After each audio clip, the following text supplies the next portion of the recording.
Nangaye, du nouveau à Kinshasa, place Yassur, des amoko na immeuble Emma, des arabes normes, standard, international, et Koyamba, Batunyoso, en famille, en couple, salon VIP.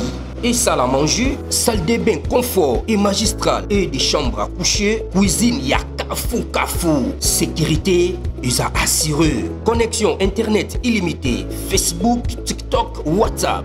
Et à Ophélie, groupe électrogène 24h/24h. Courant et Kendakate. Na immeuble Emma. Notre adresse dans la commune de Kalamou, quartier Yolosi, avenue Balinga, numéro 9. Soyez les bienvenus. Immeuble Emma.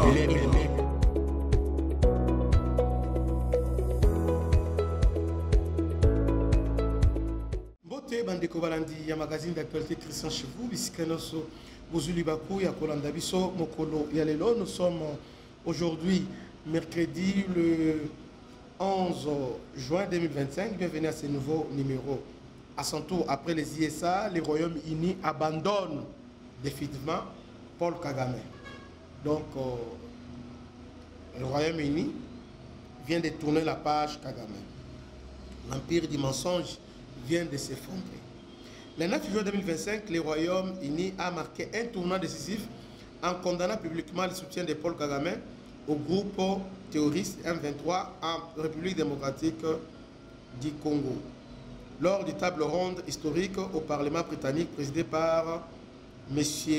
Gavin Williamson, des voix influentes ont dénoncé les violations des droits humains et l'agression rwandaise, appelant à des sanctions renforcées contre le régime du FPR. Ces revirements de la part d'un allié stratégique, signe d'isolement croissant de Kigali sur la scène internationale, alors que le mythe du miracle rwandais s'effondre sous le poids des crimes de guerre et de mensonges. Le soutien de Kagame au M23, reconnu comme une extension de l'armée rwandaise, est désormais un fait établi par les enquêtes de l'ONU, les ONG et les témoignages d'exilés rwandais. Les massacres de civils congolais, le pillage des ressources du Kivu et les violations des frontières ont épuisé la patience des puissances occidentaux. Les États-Unis, l'Union européenne, l'Allemagne et la Belgique ont rejoint le Royaume-Uni pour imposer des mesures punitives, suspension de l'aide militaire, gel des avoirs et arrêt des projets de développement. Kagame Akile répond par des menaces désespérées. Mais son arrogance ne trompe plus personne.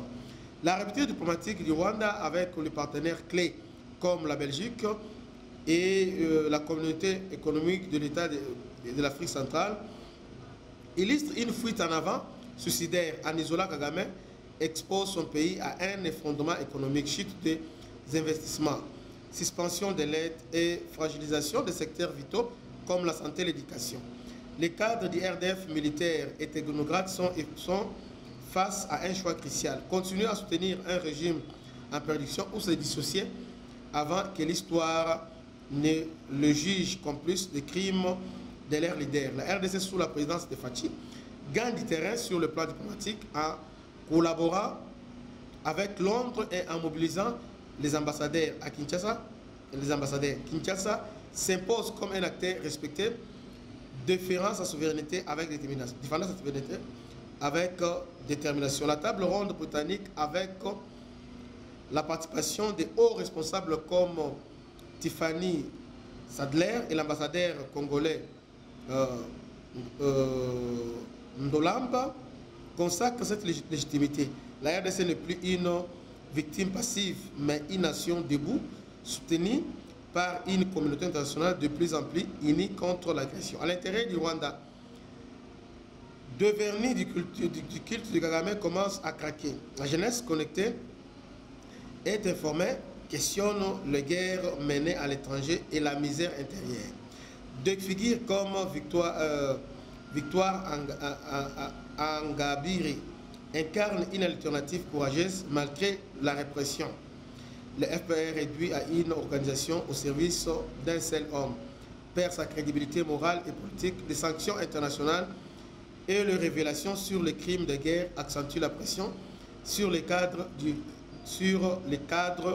du régime qui risquent de payer un lourd tribut qu'ils persistent dans leur loyauté avec.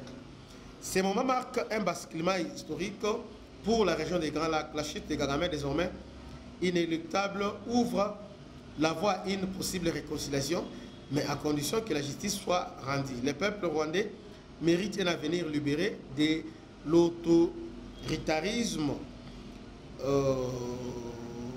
tout comme le peuple congolais mérite la paix et la souveraineté. Le message du Parlement britannique est clair. L'impunité est terminée. Ceux qui s'accrochent à Kagame s'enfoncent avec lui, tandis que la RDC et ses alliés tracent la voie d'un nouvel ordre régional fondé sur la vérité et la justice, a dit Kagame. Donc c'est fini parce que la Grande-Bretagne est alliée stratégique, très stratégique à Paul Kagame, avec Tony Blair et les autres.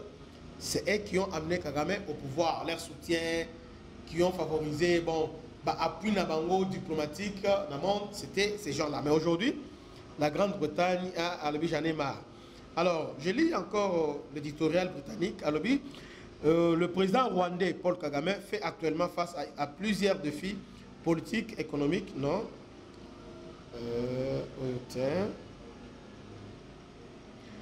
Le 9 juin, le Royaume-Uni a réaffirmé sa condamnation du Rwanda lors d'une intervention diplomatique marquante à Londres où le ministre congolais du commerce extérieur, Julien Paluku, a plaidé pour un engagement accru à la communauté internationale contre l'agression rwandaise en République démocratique du Congo. Voici les principaux éléments de cette condamnation et du contexte actuel. L'accusation d'agression et violation de la souveraineté congolaise. Le ministre Paluku a qualifié la crise dans l'Est de la RDC de guerre d'agression menée par le Rwanda, soulignant le soutien militaire et logistique de Kigali au groupe rebelle M23 qui contrôle désormais des villes clés comme Goma et Bukavu. Le Royaume-Uni a condamné cette ingérence comme une violation flagrante de la souveraineté congolaise et de la Charte des Nations Unies, exigeant le retrait des troupes rwandaises et du M23.